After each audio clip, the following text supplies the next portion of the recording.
बिस्मिल्लाहिर्रहमानिर्रहीम। सामीन, पाकिस्तान से बाहर सुनने वालों को अरशद कुंदी का सलाम। आज 21 जुलाई 2026 शाम का वक्त हम पाकिस्तान से आपसे मुखातिब हैं। हम आपके लिए 5 बड़ी खबरें लाए हैं। पहली खबर ये है, हम हर रोज आपको कहते हैं कि मौजूदा निज़ाम जाने वाला है, तो जनरल इशफाक परवेज कियानी की जेल में इमरान खान से मुलाकात, और हमारी ये खबर कि पाकिस्तान की एस्टेब्लिशमेंट नून लीग और पीपल्स पार्टी से तंग आ चुकी है, क्या वो सच साबित नहीं हो गई?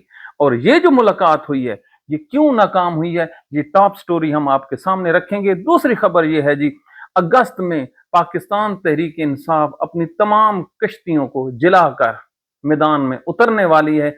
लग पता जाएगा, और इतना बड़ा इत्तेहाद पाकिस्तान की तारीख में शायद 1977 के बाद पहला इतना बड़ा इत्तेहाद मैदान में उतरने जा रहा है। तीसरी खबर यह है जी, हम आपके सामने एक तस्वीर रखेंगे। आपने पहचानना है कि ये तस्वीर किसकी है। ये तस्वीर होगी ये जी अल्लामा फारूक अल हसन की, जिसका ताल्लुक टीएलपी से है। ये किस हालत में है वो तस्वीर आपने जरूर देखनी है, और फिर अपने कमेंट्स नीचे हमें बताना है। इसके बाद जी, बिलावल भुट्टो जरदारी ने रात को इमरान खान पर इल्जाम लगाया है कि उसकी जो जेल है उसके पापा यानी कि जरदारी की जेल से सख्त नहीं है। तो कुछ फैक्ट्स हम आपके सामने रखेंगे, इनको जवाब देना हमारा फर्ज है। और अब पाकिस्तान में जी एक नई अदालत बनने जा रही है। अल्लाह की शान देखिए, मुकदमात हो ना हो, इंसाफ मिले ना मिले, इमारतें और जज बनाते जाओ और पाकिस्तान को कंगाल करते जाओ। सबसे पहले जी बड़ी खबर की तरफ चलते हैं। खबर यह है जी, पाकिस्तान की फौजी इस्टेब्लिशमेंट, उनको जब ये एहसास हो गया है कि ये मुल्क इमरान खान के बगैर नहीं चल सकता, तो उन्होंने रास्ता निकालने के लिए मिलिट्री सफारतकारी का चुनाव किया है। और इसमें जो आदमी का इंतखाब किया गया है वो है, हमारी इंफॉर्मेशन के मुताबिक, इशफाक परवेज कियानी। ये साबिक आर्मी चीफ हैं। इसकी जो वजह शोहरत है जी, ये खामोश तबाह इंसान है, किताबें बहुत ज्यादा पढ़ते हैं, रिटायरमेंट के बाद ये पाकिस्तान में है। इन पर कोई इल्जाम भी लगा दे तो ये उसका जवाब नहीं देते, और इन्होंने कोई शबखून भी नहीं मार रखा। तो इनकी जो वजह शोहरत है वो एक अच्छे इंसान की है। तो इन हालात में ये शख्स जो है इमरान खान से मुलाकात के लिए अडयाला जेल वक्त मांगता है, और फिर ये अडयाला जेल पहुंच जाता है। वहां पर ये इमरान खान को 3 किस्म की जो किस्में हैं, जो शराइत हैं, जो तजावीज हैं, वो सामने रखते हैं। उस तजावीज को डिस्कस करने से पहले कुरान की एक आयत बड़ी याद आ रही है। वो आयत ये है, अल्लाह ताला फरमाता है, मैं जिसको चाहता हूं इज्जत देता हूं और जिसको चाहता हूं बेइज्जत कर देता हूं। अब एक शख्स 3 साल से जेल में कैद है, उसकी इज्जत देखिए कि एक साबिक आर्मी चीफ, मुल्क की ताकतवर तरीन जो इदारा है आर्मी का, उससे मुलाकात के लिए वो जाता है और उनको भेजा जाता है। इससे बड़ी इज्जत कोई और हो सकती है? जनरल इशफाक परवेज कियानी इमरान खान को 3 किस्म की जो तजावीज देता है। पहली ये है जी कि आप जेल से बाहर आ जाएंगे और आप जो अपनी सरगर्मियां हैं जो सियासी तौर पर, वो शुरू नहीं करेंगे, बल्कि ये जो मौजूदा निजाम जा रहा है इसमें प्राइम मिनिस्टर की तब्दीली कर दी जाएगी। जी हां, प्राइम मिनिस्टर को तब्दील कर दिया जाएगा, काबीना को भी तब्दील कर दिया जाएगा, और एक नई कौमी हुकूमत आएगी जो अगले कुछ सालों तक इस मुल्क पर राज करेगी। और इस तरह से ये पहली शर्त रखी जाती है।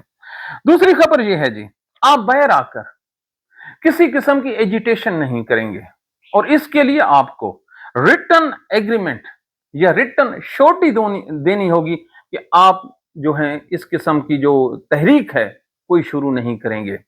तीसरी ये है जी, हमारे जो सोर्स कहते हैं, तीसरी ये है कि आपको मुतमईन करने के लिए, यानी कि 2027 के एंड में, ये 26 जा रहा है, 2027 के एंड में नए जो इंतखाबात हैं, इलेक्शंस हैं, वो करवा दिए जाएंगे, और मुल्क का जो चीफ इलेक्शन कमिश्नर है वो पाकिस्तान की तमाम पॉलिटिकल सियासी जमातों के मशवरे से उसको रखा जाएगा, और आजाद और मुनसिफाना इलेक्शन होंगे। अब ये जो तजवीज थी, इसको रद्द कर दिया जाता है इमरान खान की तरफ से। क्यों? इसमें जो सबसे अहम जी बात थी वो ये थी कि उन्होंने ये कहा कि आपको रिटर्न एक चीज देनी होगी। अब रिटर्न अगर दस्तखत हो जाए किसी जगह पर तो इसका मतलब ये है कि आपने कंप्रोमाइज कर लिया, आपने डील कर ली, और ये जो रिटर्न है अगर ये सामने आ जाता तो इमरान खान की जितनी भी जेल में वो मेहनत है वो जाया हो जानी थी। तो जनाब इमरान खान ने ये कहकर शुक्रिया अदा करते हुए उनको खुदा हाफिज कह दिया कि इस तरह मामलात नहीं चलते, सबसे पहले आपको ये जो निजाम है, ये जो हुकूमत है, इसको चलता करना पड़ेगा। और जितने भी कैदी हैं 9 मई वाले, ये 9 मई अब सानवी हैसियत में चला गया है, उनको पहले आजाद करना होगा। तो ये जो क्रक्स ये है कि ये जो मीटिंग है ये फ्रूटफुल नहीं होती और ये नाकामयाब हो जाती है। अब इसके बाद आने वाले दिनों में हम जो आपको कह रहे हैं कि 1977 के बाद इतना बड़ा जो सियासी इत्तेहाद होने जा रहा है कि आप उसका तस्वर ही नहीं कर सकते। जी हां, पाकिस्तान तहरीक इंसाफ के आज इंतहाई सरकर्दा पिशावर से ताल्लुक रखने वाले एक लीडर से कंफर्म करने के बाद हम आपको खबर दे रहे हैं कि तहरीक इंसाफ 5 अगस्त के बाद अपनी जो कश्तियां हैं वो तमाम जलाकर मैदान में आने वाली है। वो लोग जो सोहेल अफरीदी पर, जुनेद अकबर पर, कैसर पर, इन लोगों पर वो नाराज हैं, इनकी तमाम नाराजगियां दूर हो जाएंगी। और इस दफा उन्होंने जो हिकमत अमली दी है उसको देखने और परखने के बाद अभी हम उसको डिस्क्लोज इसलिए नहीं कर सकते कि ऑफिशियली उन्होंने इसका अनाउंसमेंट करनी है, लेकिन इतना हम आपको बता देते हैं कि ये जो अब एजिटेशन होगी, ये कश्मीर जो है रावलाकोट उससे मिलती जुलती आपको एक तहरीक नजर आएगी। अब अक्लमंदों के लिए इशारा ही काफी है कि जैसे कश्मीरियों ने एहतजाज किया और लंबा एहतजाज किया, इस दफा जो तहरीक इंसाफ है ये भी लंबे एहतजाज पर जा रही है। अब इस दौरान मौलाना फजल रहमान का जो किरदार है वो इंतहाई अहमियत का हामिल हो जाएगा। अभी बीबीसी ने जी रिपोर्ट की है कि मौलाना फजल रहमान अगस्त में पूरे पंजाब में वर्कर्स कन्वेंशन करने जा रहे हैं, जिसमें जो खिताब है वो मौलाना खुद करेंगे। अब पंजाब में मौलाना का वर्कर कन्वेंशन करना ये वो बर्फ है, ये वो खौफ का बुत है कि पंजाब में कोई सरगर्मी नहीं हो सकती, उसको तोड़ने की जिम्मेदारी जो है वो फजल रहमान और जेयूआई ने उठाई है। और हम आपको बिल्कुल वाज़ेह तौर पर बता रहे हैं कि अलीमा खान, मौलाना फजल रहमान और ये जो तहरीक लाम ये बैक है, इनके राब्ते इंतहाई आला सतह पर जारी हैं और आपको एक बहुत बड़े इत्तेहाद की जो शक्ल है ये नजर आएगी। अब जो लोग मौलाना पर तनकीद करते हैं, हम उनसे सिर्फ एक सवाल पूछते हैं सियासी स्टूडेंट के तौर पर, कहते हैं कि मौलाना पर इतबार न कीजिए। अरे ये बताइए, क्या अभी तहरीक इंसाफ ने कोई एहतजाजी तहरीक शुरू कर रखी है कि मौलाना कंटेनर पर चढ़ गया तो तमाम मेला लूट के ले जाएगा और एस्टेब्लिशमेंट को दे देगा? जब अभी तक कोई तहरीक नहीं चली तो यार वो लोग जो खड़े होना चाह रहे हैं उनको कैसे कह दें कि आप साइड पे चले जाएं? तो ऐसे नहीं होता। सियासत में लोगों को इकट्ठा किया जाता है, अगर कोई छोड़ के जाएगा तो फिर बाद में देखा जाएगा, लेकिन ऐसे नहीं होता। तो इन हालात में एक बहुत ही बड़ी एक पॉजिटिव ये चीज नजर आ रही है कि जो तहरीक लाम ये बैक है, तहरीक ये जो टीएलपी है, इसका भी इम्तिहान आया चाहता है कि ये अब फैसला क्या करते हैं, क्या ये खामोश रहेंगे या आगे चलेंगे। तो आगे बढ़ने से पहले हम आपको जी एक तस्वीर दिखाते हैं। ये तस्वीर आपने देखनी है। ये ये तस्वीर किसकी है आप अंदाजा तो लगाइए। ये पाकिस्तान का वो मशहूर नात खान है जो जनाब खादिम रिजवी, अल्लाह ताला उनकी मगफरत करे, वो कहते होते थे ना, हशर को होगा ये मालूम कि जीता कौन और हारा कौन। तो जनाब ये उसका नात खान है, जनाब फारूक उल हसन। कितनी प्यारी प्यारी नात में पढ़ता था और खुदा गवाह है, इस आदमी पे आप 1000 एलिगेशन लगा दें लेकिन ये शख्स लड़ाई झगड़े वाला बिल्कुल नहीं है। तहरीक लब्बैक के अंदर भी अगर आप किसी से पूछें تو وہ یہ کہیں گے کہ اس میں یہ خامی ہو سکتی ہے، وہ خامی ہو سکتی ہے۔ یہ لڑائی جھگڑے والا بالکل نہیں ہے، اور یہ خاموش تباہ ایک ناخوان آدمی، اس کی شکل دیکھیں جی، اس کی جو جسمانی ساخت ہے وہ دیکھیں، دونوں ہاتھوں میں ہتھکڑیاں لگی دیکھیں، اور اس پر جو الزام لگائے گئے ہیں وہ یہ ہیں کہ سانع مرید کے میں اس نے یہ کی ہے۔ اللہ تعالیٰ دیکھ رہا ہے، ایک دنیا پر فیصلے ہوتے ہیں اور ایک آخرت میں فیصلے ہوتے ہیں، تو فیصلے اللہ تعالیٰ ہی کرتا ہے۔ تو آگے جی ہم اگلی خبر کی طرف چلتے ہیں۔ اگلی خبر یہ ہے جی، بلاول بھٹو کہتا ہے جی، میرے جو باپ نے جیل کاٹی ہے نا، اوئے ہوئے وہ جیل تو عمران خان اس کے نزدیک ہی نہیں پہنچ سکتا۔ تو ذرا جی سماعت کیجئے یہ کتنے جھوٹ بولتے ہیں، اصل میں یہ بچہ ہے، اسے کیا پتا۔ اس کا باپ جی اس کا باپ جی 10 اکتوبر زرداری 10 اکتوبر 1990 سن 1999 کو یہ گرفتار ہوتا ہے، اور پھر 7 فروری 1993 کو یہ آدمی رہائی مل جاتی ہے۔ اس میں خبر کیا ہے، ہم آپ کے سامنے کیا کہ خبر یہ ہے جی، اس کی ایک بہن ہے جی آصفہ بھٹو زرداری، اس کی جو پیدائش ہے وہ 3 فروری 1993 ہے، اور یہ جو فگر ہیں یہ فگر ہم نے اٹھائے ہیں جی گوگل سے، 3 کتابوں سے، اور یہ جو جتنے بھی دیگر پلیٹ فارم ہے وہاں سے، کہ جو اب ان حالات میں تو واقعی عمران خان کی جو جیل ہے جی وہ زرداری سے کے برابر تو نہیں ہے، نا نا نا نا۔ اب آپ اس چیز سے آپ اندازہ لگا لیں۔ دوسرا وہ کہتا ہے کہ ذوالفقار علی بھٹو کو پھانسی ہو گئی تھی، بالکل پھانسی ہو گئی تھی، لیکن وہ 3 ستمبر 1977 کو جب گرفتار ہوتا ہے اور 4 اپریل 1979 کو اس کو پھانسی لگا دی جاتی ہے، اس دوران جتنے ظلم ذوالفقار علی بھٹو پر ہوئے اس کا 1000 گنا زیادہ جو ہے جناب عمران خان اور اس کی پارٹی پر ہوا۔ آج دن تک پیپلز پارٹی ایک سنگل آدمی کی لسٹ نہیں دے سکی جو ذوالفقار علی بھٹو کی محبت میں قتل ہو گیا ہو سرکار کے ہاتھوں۔ دوبارہ کہہ رہا ہوں، چیلنج کر رہا ہوں، یہ کہتے ہیں نا بڑا ظلم ہوا پیپلز پارٹی کے ساتھ، ایک آدمی بتا دیں جو ذوالفقار علی بھٹو کی محبت میں گولیوں کا شکار ہو کے اس کی قبر بنی ہو نہ۔ 5 آدمیوں کی انہوں نے آج تک کوڑے لگنے کی تفصیل دی ہے پیپلز پارٹی نے، جبکہ ان میں سے جی 3 جو ہیں وہ جرنلسٹ تھے جن کا پیپلز پارٹی سے کوئی تعلق نہیں تھا، جن کو کوڑے مارے تھے جنرل ضیاء نے۔ اس میں ہے جی ناصر زیدی، اقبال جعفری، خاور نعیم ہاشمی، اور ایک جو سیاسی کارکن ہے مراج محمد خان، یہ پیپلز پارٹی کا کارکن یہ کہتا ہے۔ اور جبکہ عمران خان کی محبت میں 46 لوگ 9 مئی کو کتنے 46 لوگ گورنمنٹ کے ریکارڈ کے مطابق 46 لوگ اس دن اپنی جان سے گئے تھے، اور ڈی چوک میں 16 کے قریب جو لوگ ہیں وہ قبروں میں اتر گئے ہیں۔ 40,000 کے قریب لوگوں پر ایف آئی آر درج ہو گئی ہے۔ 10,000 کے قریب جو کارکن ہیں عمران خان کے وہ جیلوں میں ہیں، اور اس کی جو ٹاپ لیڈرشپ ہے وہ جیل میں پڑی ہے، نہ اس میں نہ ان کے گھر سلامت ہیں، نہ ان کی کوئی عزت سلامت ہے، اور ان کا کچھ بھی سلامت نہیں۔ اور جیل اگر کسی نے کاٹنی ہو نا مشکلات، تو وہ صنم جاوید یا ڈاکٹر یاسمین راشد یا خود عمران خان کی دیکھے کہ اس کو ملاقات تک کی اجازت نہیں۔ تو یہ کہتا ہے کہ ہماری بھائی آپ کی جیلیں تو اللہ اکبر، مزید ہم نے کیا کہنا ہے، اب مزید کیا کہنا ہے۔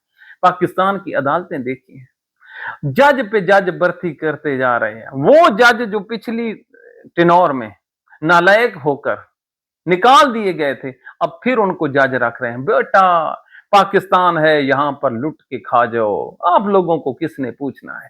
اب جو بچ گئے تھے اور ان کا دل مونجا ہو گیا ہے کہ میں جج کیوں نہیں بھرتی ہوا، تو ان کے لیے عرض ہے پاکستان میں انصاف ملے یا نہ ملے، ہاں جی عدالتیں بنائی جاؤ۔ اب ایک انٹرنیشنل کورٹ بننے جا رہی ہے، کرے ہو بھائی ایک ہمارے مشورہ بھی مان لو۔ عدالت اگر انٹرنیشنل بنانی ہے تو خدا کے لیے دوسرے ملکوں سے کوئی کرسچین جج لے آؤ، کوئی ہندو جج لے آؤ، کوئی پارسی لے آؤ، کوئی ایسے جج لے آؤ جو پاکستانی نہ ہو۔ خدا کی قسم وہ جج آپ بٹھا دیں، ایک آدمی بھی ان کی دیانت پہ، ان کے معاملہ فہمی پہ और किसी पार्टी की तरफ झोल नहीं मारने की गवाही देगा। और उन जजों को ना सिक्योरिटी की जरूरत होगी, ना पेंशन की जरूरत होगी, ना उनके बच्चे इन्हीं अदालतों में प्रैक्टिस करेंगे। खुदा की कसम, उनका कोई बच्चा पाकिस्तान की किसी अदालत में पेश नहीं होगा और ना ही अपने बाप के नाम को बदनाम करेगा। तो यहां पर तो जस्टिसों के बच्चे जो हैं वो बोर्ड वाले दरख्त के नीचे लगे फिरते हैं, बाप अंदर जज कर रहा है, बेटे बाहर वकालत कर रहे हैं, बाकी जाएं अपने भाड़ में। तो खुदा के लिए जज जो हैं ये भी अंग्रेज ले आए, आप लोगों का फायदा होगा। आगे आप देखिए जी, पाकिस्तान के जो सरकारी मुलाजमीन हैं, इन्होंने अलमिया देखे कैसे लोगों के घरों के जो चूल्हे हैं ये बुझा रहे हैं। इन्होंने कहा है जी अब सरकारी जो मुलाजमीन की जो है होगी उम्र जी रिटायरमेंट की, वो 55 साल कर दी जाएगी। ये कौन कह रहा है? इस मुल्क का आर्मी चीफ रिटायरमेंट के बाद एक्सटेंशन पर वो फैसला करेगा। जस्टिस अमीनुद्दीन रिटायरमेंट के बाद एक्सटेंशन पर वो फैसला करेगा। इसके अलावा जी ये जो इसहाक डार है, इसकी जो अपनी उम्र है ये 85 साल का है तकरीबन, ये करेगा। शबाज शरीफ 70 साल, एहसन इकबाल 72 साल, जरदारी 71 साल। तो अब आप खुद अंदाजा लगाइए, जिस मुल्क का चीफ इलेक्शन कमिश्नर वो भी रिटायरमेंट के बाद एक्सटेंशन पर बैठा हो, तो ये लोग अब मिलकर ये फैसला करेंगे कि जो सरकारी मुलाजमीन की जो उम्र है रिटायरमेंट की उसको 55 कर दिया जाए।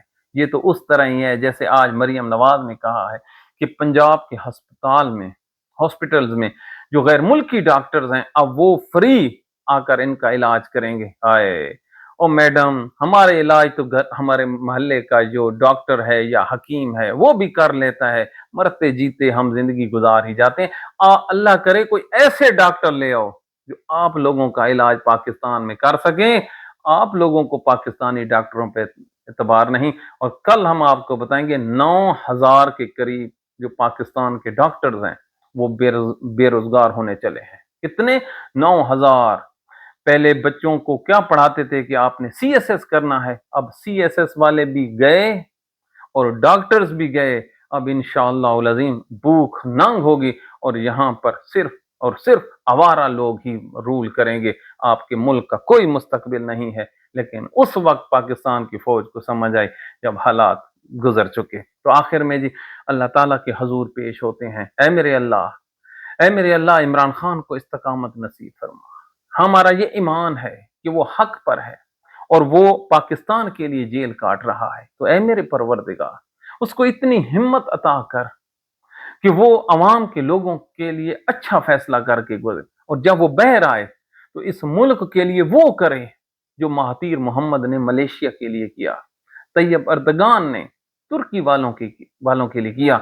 है अल्लाह, जो चाइना के जो लीडर थे उन्होंने चाइना की अवाम के लिए किया। इमरान खान को वो मौका भी दे कि वो पाकिस्तान को ऊपर उठा कर ले जाए। है अल्लाह, हम जिस कौम के डॉक्टर बेरोजगार हो जाएं, जिसके सीएसएस पढ़ने वाले बच्चे बेरोजगार हो जाएं, जिसके ग्राउंड छीन लिए जाएं। ऐ अल्लाह, हम क्रिकेट में पूरे पाकिस्तान को मुत्तहिद रखते थे, इन बदबख्त लोगों ने अपने बच्चे उस क्रिकेट में डाले और वो क्रिकेट जो हमें मुत्तहिद रखती थी, ऐ अल्लाह आज उसको देखता भी कोई नहीं है। इन बदबख्तों ने हमसे हॉकी छीन ली, इन बदबख्तों ने स्कॉश छीन ली, हमसे फुटबॉल छीन ली। ऐ अल्लाह, 1990 में हम फुटबॉल खेल सकते थे, अब हम देखने के काबिल रह गए हैं। तो हम पे रहम फरमा। ऐ अल्लाह, तू दुआओं को कबूल करने वाला है। हजरत अवैस करनी के बारे में मेरे नबी का वो मशहूर जो अल्फाज हैं कि ऐ उमर, ऐ अली, जाना और हजरत अवैस करनी के पास उम्मत के लिए दुआ करवाना। ऐ अल्लाह, दुआ इतनी पसंद है तुम्हें, तुम हमारी दुआओं को कबूल फरमा, हमारे मुल्क पे रहम फरमा। जो बीमार हैं उनको शफा दे, जो बेरोजगार हैं उनको रोजगार दे, जो जो मुश्किल में हैं उनकी मुश्किल आसान फरमा। Thank you very much.